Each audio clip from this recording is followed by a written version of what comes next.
evening everyone and welcome back to my channel. I thought today I would sit down and just have a bit of a story time with you guys.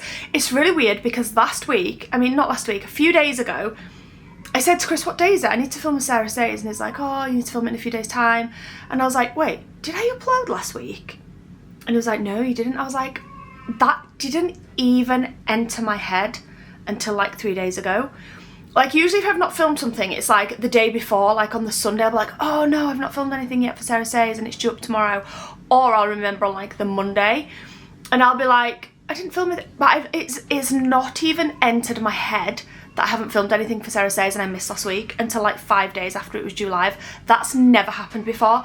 Not gonna lie, I kind of have an excuse. We have left the UK. If you don't follow me on our main channel, you might not know, but our family of 8 has left the United Kingdom as residents and we now live here in the beautiful Dubai, which is so surreal, exciting, scary, crazy, all at the same time. It's like all of the feels right now. We've been here for 2 weeks and we've just been figuring out this new way of life, trying to get ourselves into a good and new routine with every aspect of our lives.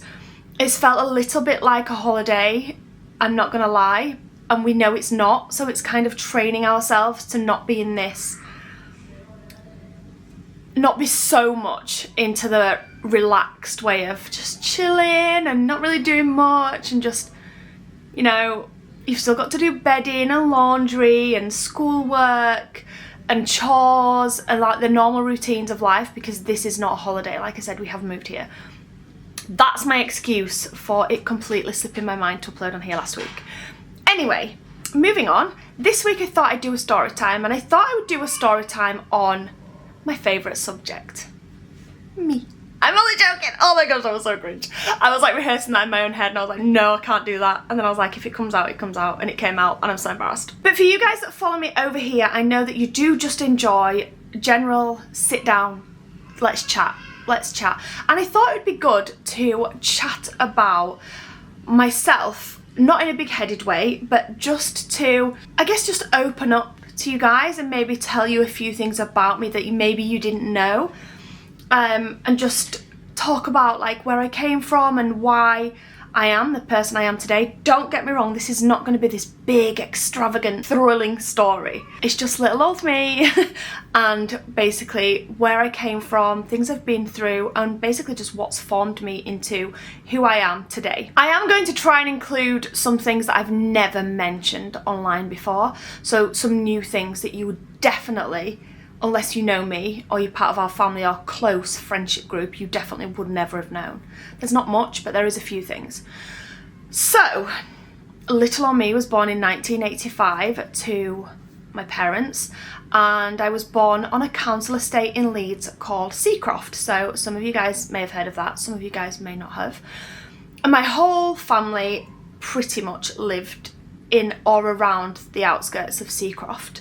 I don't have a big family, especially now, but even growing up, it was never like a big old family. Even though our when I turned 6 and my parents split, and I got a stepdad, even then, all these families combined, it still wasn't a huge family. But pretty much my family consisted of myself, my immediate family, and then my nana, which was like, she was everything. My nana and granddad were everything to me growing up, and we'll get more onto that in a little bit. But aside from them, I had my nana Eileen, which was my nana's mum, and she actually only died in 2012. She died in 2012, so I had her all of my childhood and teenage and early 20s years, which was so lucky, and she was such an amazing woman. And then I had an auntie and an uncle, and that was it. And 3 cousins, sorry. That was my family. And then on my dad's, that was from my mum's side, and then on my dad's side, I had my grandma and granddad, and my dad had a brother and a sister as well, but I very rarely saw my dad's brother and his children. I did see them at like Christmas and things. My dad's sister has 2 little boys as well. They're not little now, they're like big grown men, but that was it. That is literally my family. I apologise if I forgot anyone there, but that was pretty much my whole family. I was born in a flat type accommodation, and then we very quickly, when I was still a tiny baby, moved to a house. And we lived in that house until I was 2, and then when I was 2 we moved to another house that my sister still lives in today. So it's like my sister's home is my childhood home. It's the home I grew up with since I was 2.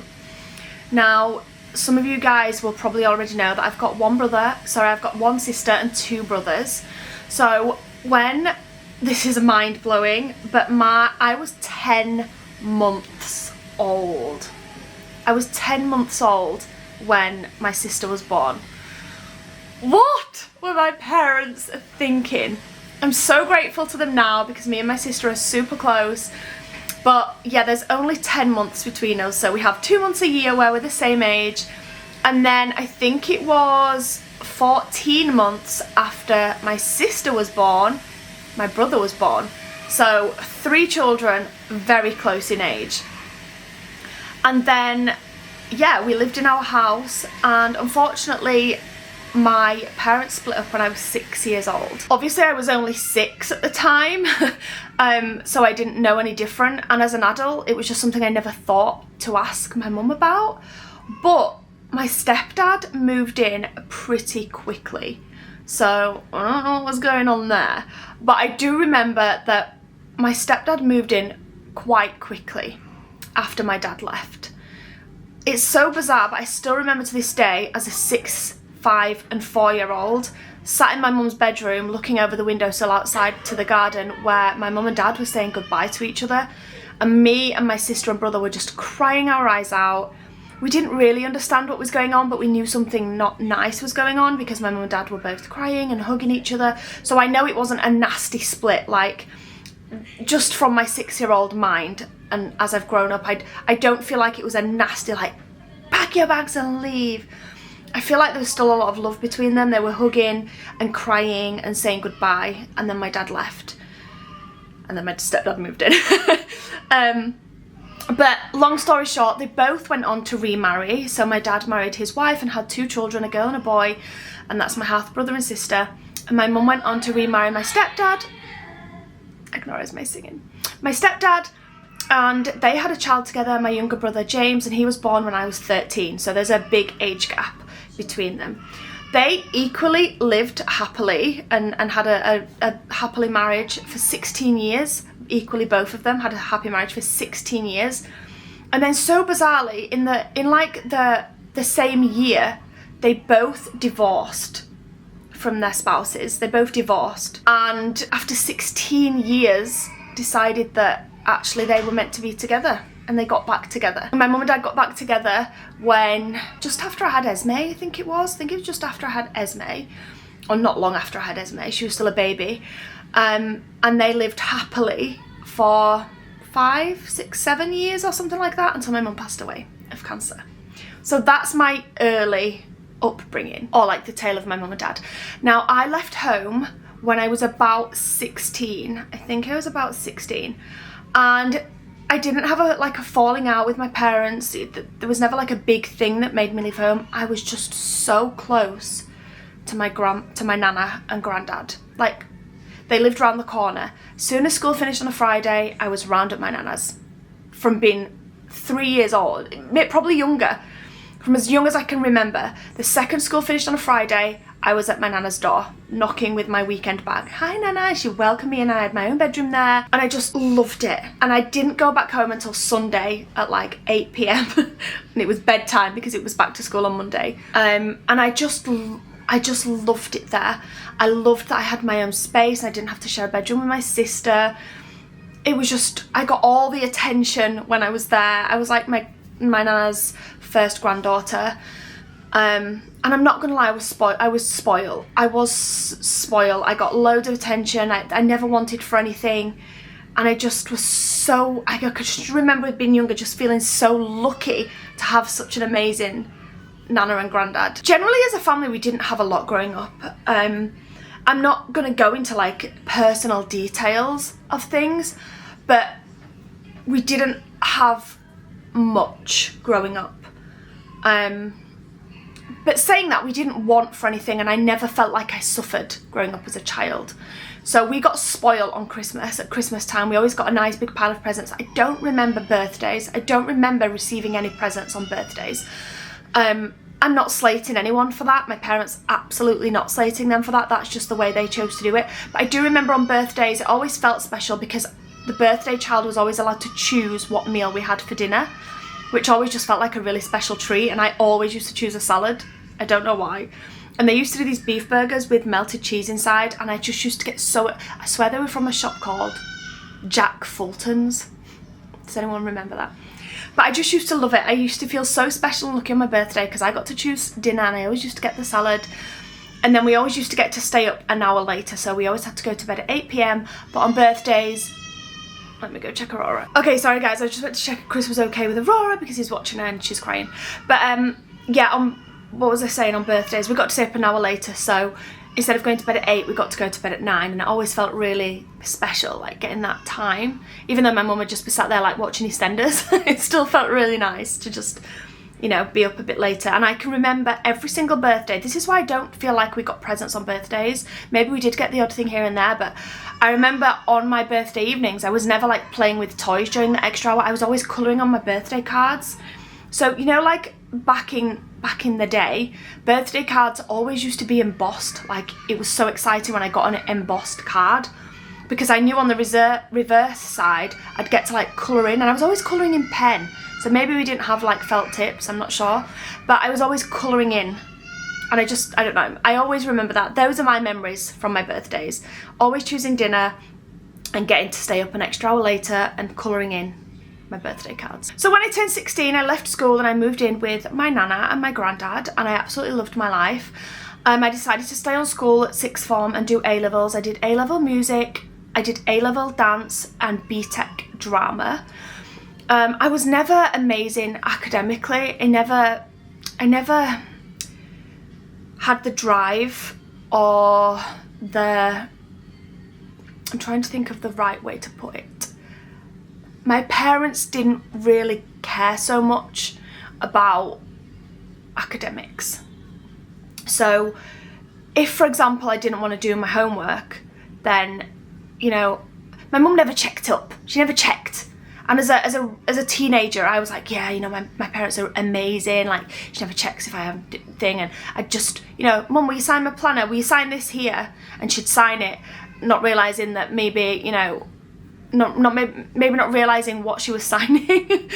So, like, I didn't often do my homework. My mum was never bothered whether I did my homework or I didn't. It was never asked about revision or exams or anything.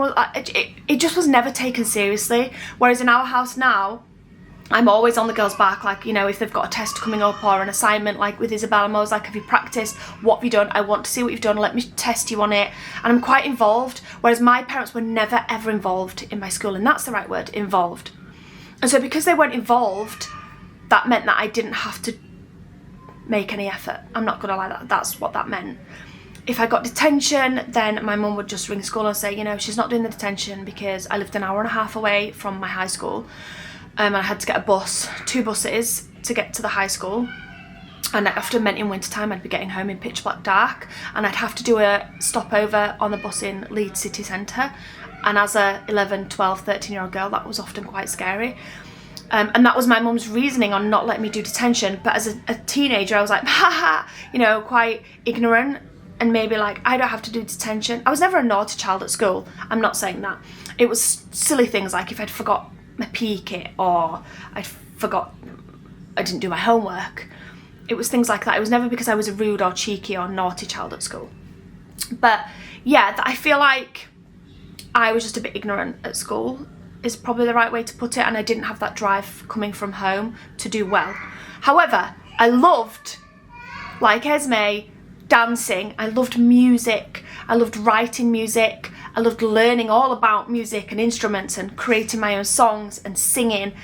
I loved drama. Like, I just grew up loving drama, doing plays and improvising and being in this lost world where everything just felt made up and different. I loved it. So I did those in college. About halfway through my 2 years of college / sixth form, I met my first ever boyfriend. So I never had a boyfriend.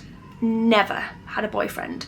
And when I was about 17, I met Isabel's dad. So I met Isabel's dad when I was about 17, and I was shown a different way of life. I was shown a way of life that I didn't even know existed. I lived in this council estate bubble, and I was suddenly interested, and he was interested in me, this guy, this also 17, 18-year-old who drove around in a BMW and lived in a very rich area in Shadwell, in Leeds, in Alwoodley. I'd never even seen houses like this before. Like, I was taken aback. And even though it was a very unhealthy relationship, I put up with a lot of things because I didn't want to go back to my old way of life. And I'm just going to interrupt my own self here and say that I am in no way or form like dissing anybody that lives on a council estate. I'm not saying you need to get out of this council estate. I'm not saying you can't be happy and loved and live a full content life on a council estate. All my family still live on council estates. All I'm saying is, personally for myself, I'd seen this new way of life and I wanted to keep it. I didn't want to go back. And that's just me personally. I knew what I wanted from life, and I knew I only wanted to move forward, not back. And I'm not saying that people in council estates are behind me. It's just the life I was living, in my opinion, wasn't moving in the direction I wanted my life to move in. So please don't be offended. Please don't take anything I'm saying literally. Please don't pick apart every single word I'm saying, because I'm only speaking of personal experience. So I wanted to move forward in my life. I'd had a taste of this new way of life, and it's what I wanted. And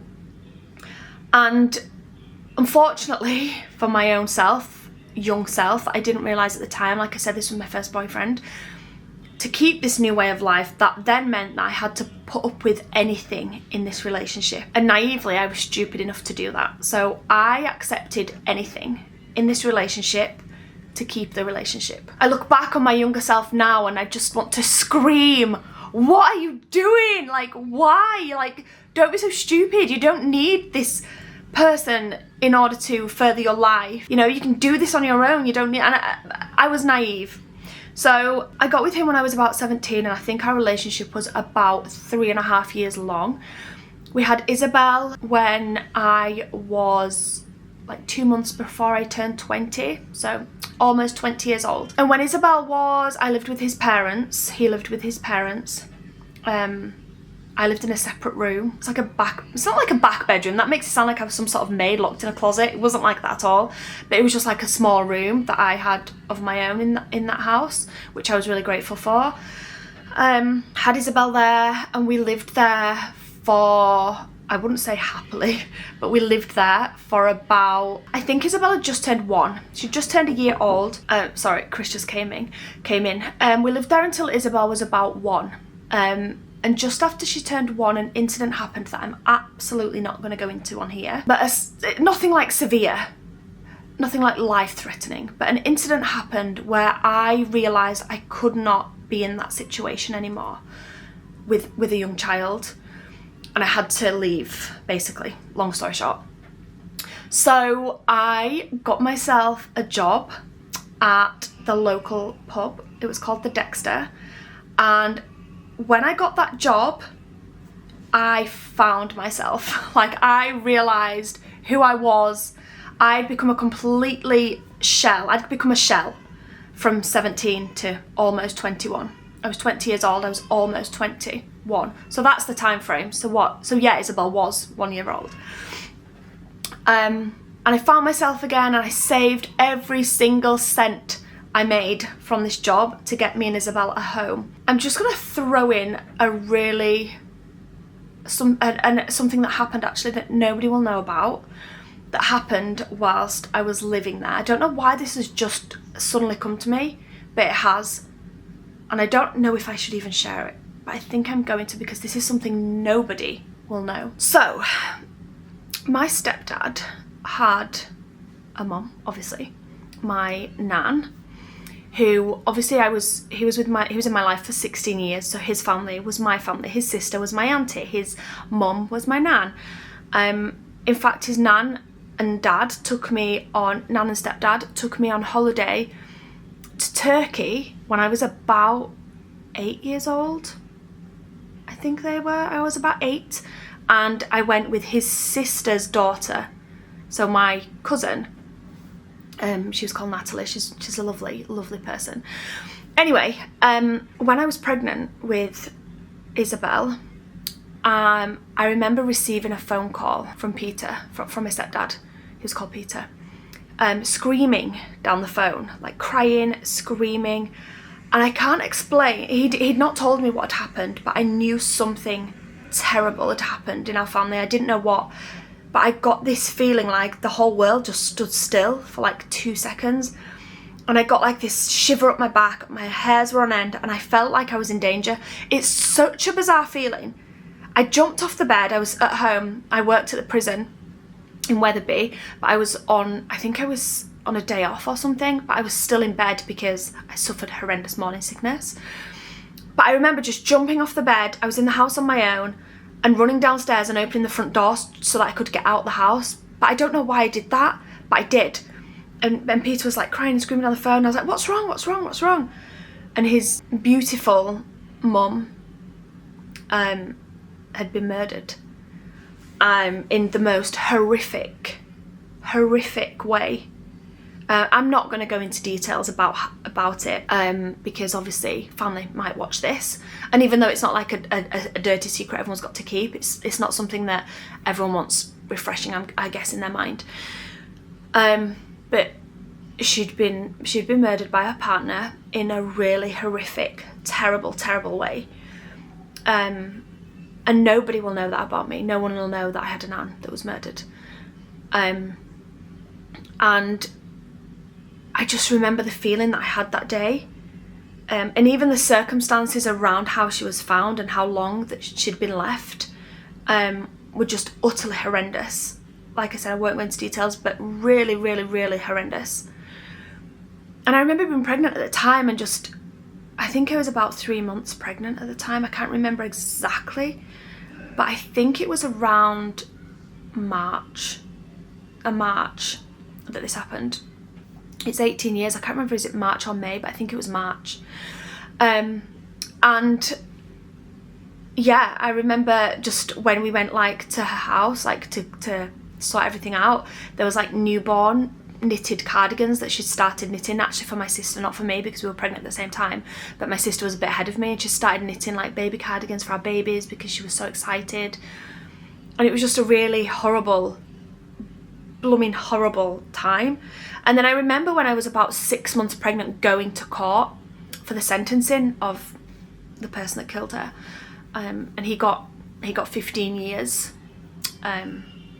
He was actually released a few years back, which is crazy, but that's probably something that nobody, because I never speak about it, so that's probably something that no one ever will have heard. But she was a lovely woman, and I'm really lucky to have some really fond memories with her, going to the houses. They lived near a train station and we used to watch the trains, and going on that holiday in Turkey. And I remember she took me to a Turkish market and bought me a doll.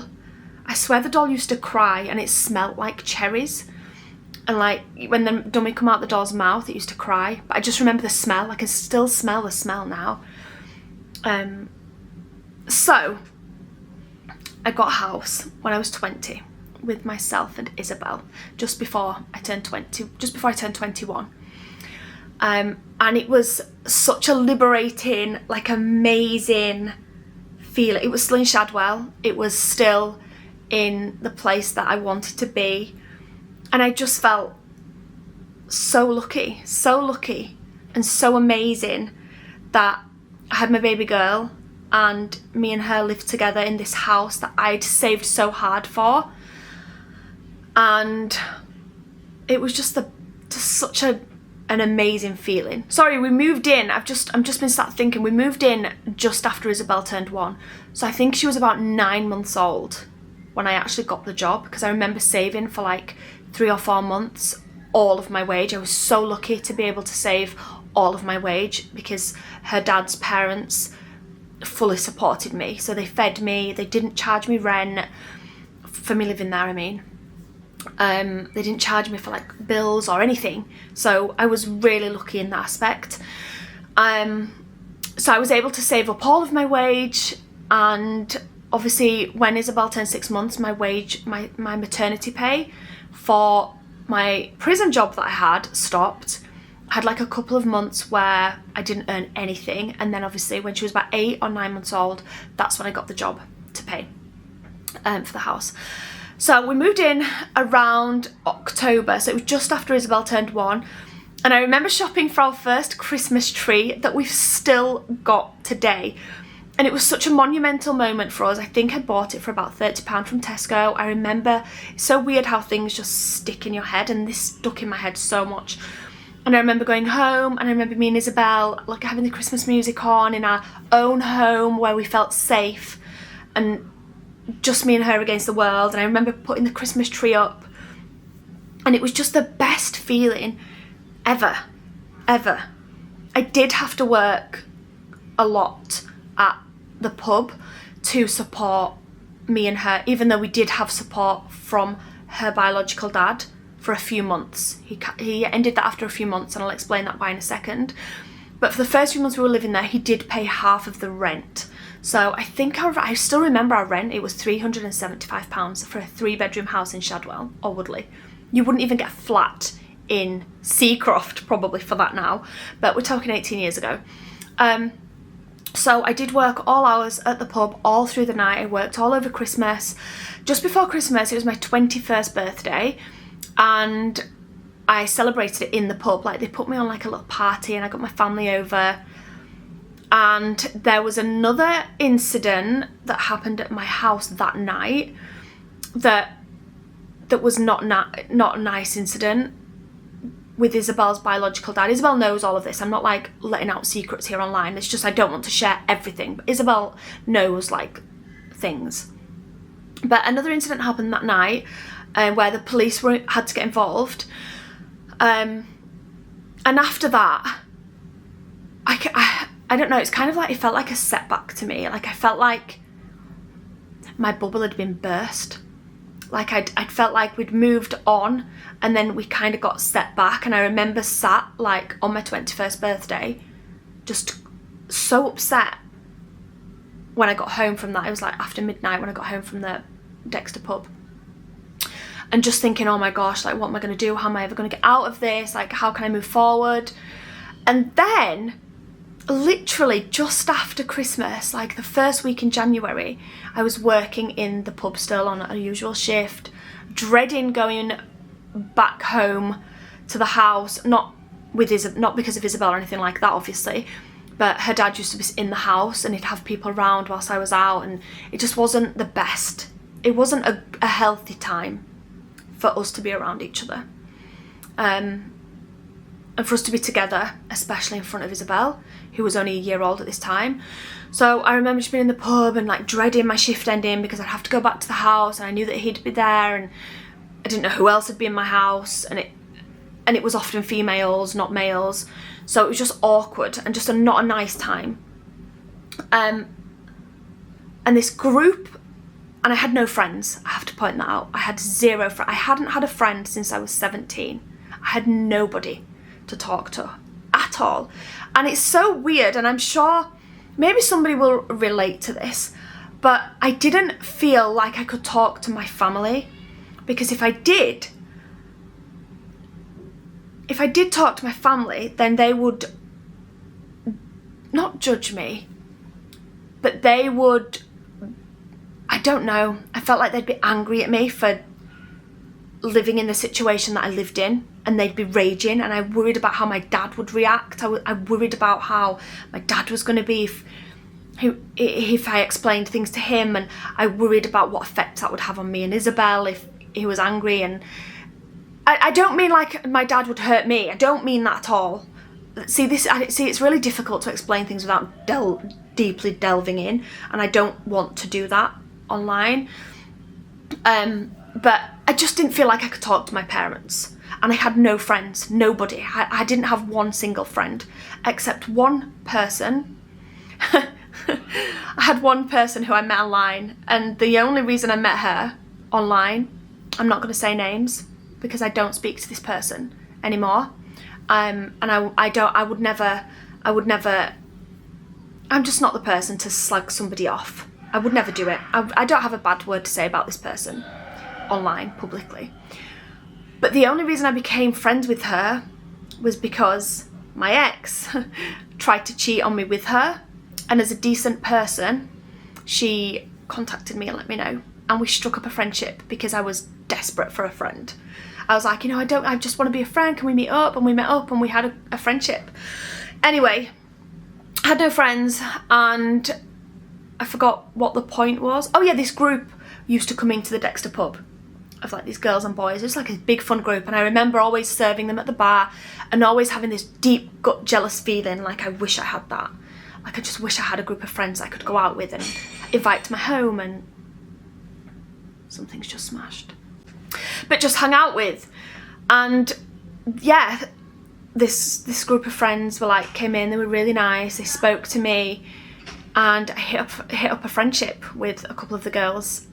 It really bizarrely happened that I spoke to them a few times, and then this girl had trouble one night. She became stuck where she couldn't get home, and she'd fallen out with her parents and she had nowhere to go. I can't remember exactly what happened, but I said, you're always welcome to stay at my house. I've got a 3-bedroom house, and obviously I've got 1 bedroom, but I do have a spare.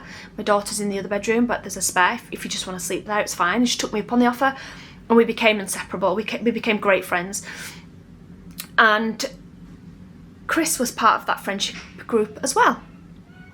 And that's where that blossomed. So me and Chris, this was all in the January, and then me and Chris officially got together in March. Who smashed something? So that is where me and Chris got together. We got together in the March. I remember it very clearly because I remember it was almost Easter time. And I used to throw a lot of, there weren't parties, obviously I had Isabel, so they weren't like nightclub type parties, but when Isabel went to her biological dad's, I'd invite this whole friendship group around. Do you know what, right? Nothing can buy the way I felt at that time of my life. It makes me actually feel a bit emotional now when I think about it, because nothing in life, aside from my family and my children and what I've got now, but nothing in life could ever come close to buying the happiness that I felt at that time in my life. I felt like I was on a cloud the whole time. Like I had everything I'd ever wanted. I had my baby girl who was happy and healthy. I was happy and healthy. I had this home that I was so proud of. And now I had a group of friends that all lived around me. Nothing will ever compare to the way I felt at that moment in my life. I was 21 years old. I finally had broken free from a very unhealthy relationship. I was happy and healthy, and I had my home that I was proud of and a baby girl, and I had a group of friends that I truly treasured. Like, really, I was so happy with. And on the weekend, and I was working all the time, I was constantly working all night, and then on my days off, when Isabel would be at her biological dad's, I was going out and I was having fun, and I was just living this normal life. It's just this normal life. I was going to the cinema, and we'd go to Nando's, and it was just an amazing feeling. And then I started up a relationship with Chris, and that was just so new and exciting. And I was like, felt completely out of my depth. Like, I genuinely believed with my first boyfriend, I had to stay. Like, I had to stay with him no matter what, because I was never gonna I felt unworthy of anything else. I felt unworthy, like, I'm never gonna get better than this. Like, look at this house that he lives in, and look at this car that he drives. Like, it was such a stupid way of thinking, but I felt unworthy of anything other than what I had with him, which was so wrong and unhealthy.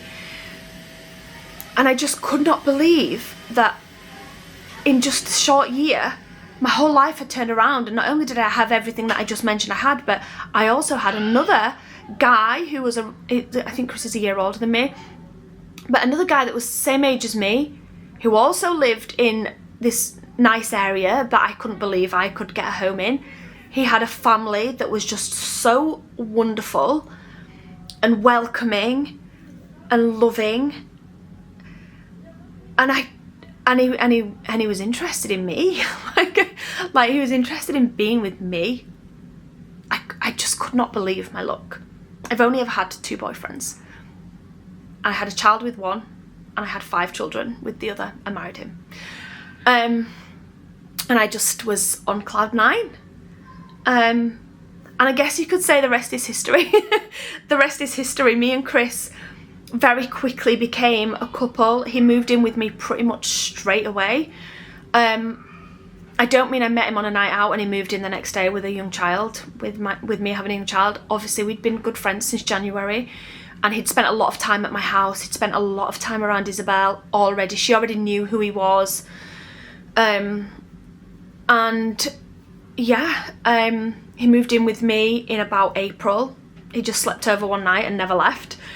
And then, and that's going to go back to the rent.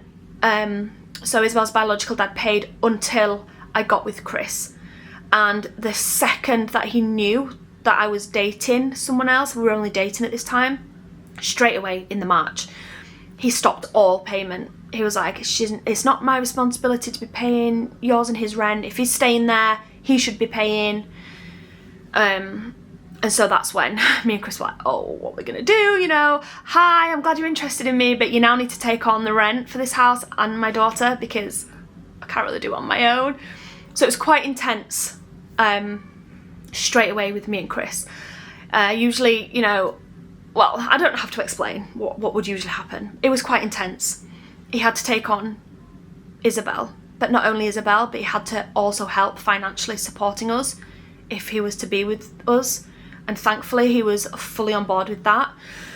I'm not saying it wasn't a little rocky to begin with, and when I say rocky, I don't mean like there was any bad feeling between us, but there was a lot of stress and worry at the time, because the house that I was in was due for renewal, and the landlord wasn't happy to renew with just me, and it was really awkward. Like, it was just a really awkward time. But in the end, Chris's parents actually helped us get a new house. We moved to Horsforth. It was a flat. We moved to Horsforth.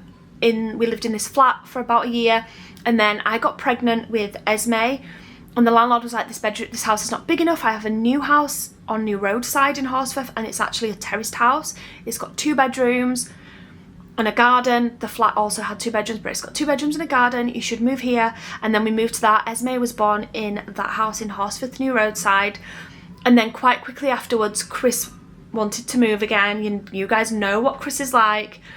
And he found a detached home in Bradford. It was kind of just on the border of Leeds and Bradford, in a place just near Apley Bridge and Rawdon. So really on the border of Leeds and Bradford, but technically Bradford. And it was a detached house. We moved there. I got pregnant with Isla in that house, and she was born in that house. And then not long after Isla was born, you know, Chris got bored of that house and he wanted to move. It's always been Chris initiating moves. I'm always happy with what I've got. I came from nothing. I didn't care. As long as we had a roof over our heads, I didn't care. Chris has always been one to strive for more. I think we've got a good balance between us both. I'm always just happy with what I've got. I literally don't care. And Chris is always striving for more, and so we kind of even each other out.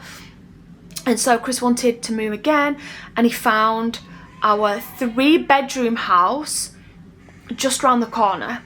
And it was over, no, I'm saying 3, yeah, it was 3-bedroom, but it was over 3 floors. It was a bigger house. And so we moved there, and that's where our vlogging journey began. So this was in 2016. I think we moved into that house in about 2014. And Isla was like a little 2-year-old, and yeah, it was just crazy. And then we moved into that house, and that's where vlogging started. And I guess you guys know the rest. Wow, that ended up being really easy to talk about and really blooming long. this is going to be about 40, Chris is going to kill me. He's like, don't do it too long. I'm like, yeah, it's going to be really quick. It's just a quick story of my life. It'll be quick. So, sorry, babe. But did anyone find that interesting, or did you all click off half an hour ago? You're probably going to get no views on this. And I bet the views are like a minute long. But to anybody that did make it to the end of this video, I hope you enjoyed it. I hope you've learned maybe something new about me, where I came from. It's funny because people use this saying as an insult. I can't exactly remember how the insult goes, but it's used as an insult. It's been said to me many times as an insult. You can take the girl out of Seacroft. Seacroft's the council estate I grew up on. You can take the girl out of Seacroft, but you can't take Seacroft out of the girl. So it's basically saying I live as a commoner in a nice area. That's basically what that saying's about. Like me, you can take a girl out of Seacroft, so you can remove me from the council estate, but you can't take the council estate out of me. Why would I want to? That's absolutely true. You can't take my past out of me. That's never been an insult to me.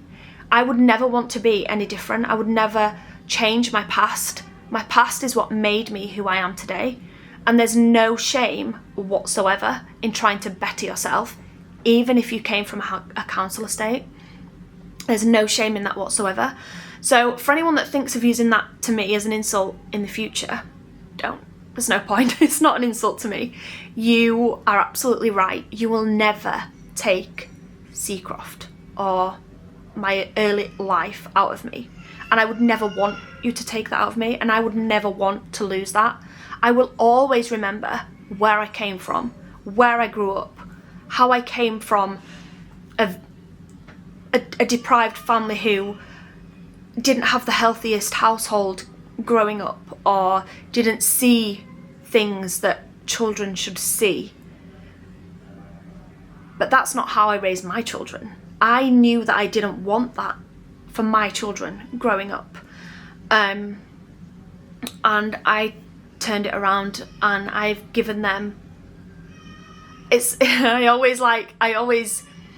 hate saying things like this because I know what comments it's gonna stir up from trolls, but I give them an amazing life. I don't care what trolls say. I don't care what your opinion is on what we do for a job, or I don't care if your opinion's that we live as a cult or anything like that. I know that's not true.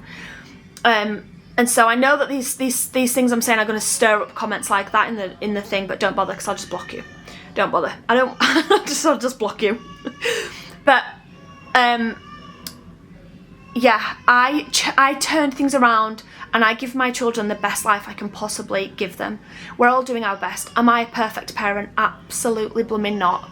Have I failed many times? Yes, I have.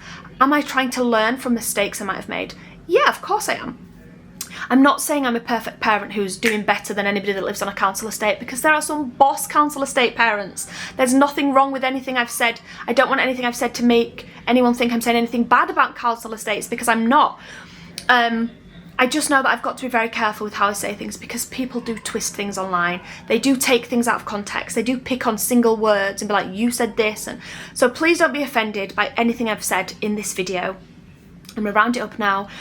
I just feel like I don't want anybody to think that I would ever forget where I came from, because I never will. I'm so grateful and lucky with what I've got. And I feel like as a child, I didn't even dream that things could be this good for me. You know, like when people say that was only a dream for me. This wasn't even a dream. Like, this wasn't even something that would enter my head to have this life that I've got. And I don't care what anyone's opinion is and what anyone says. I've worked hard to be where I am today. I've worked for it. That's not taking away anyone else's job, or how tired anyone else is, or how hard anyone else works. I've worked for what I've got, and I'm so happy and so content with my life, and happy with how things turned out for me. And I just feel so grateful for everything that I've got. So there you go. That's me. That's my life. This is where I came from, and I hope you all enjoyed it, and thank you so much for watching, and I'll see you all back here next week with another video. Bye guys.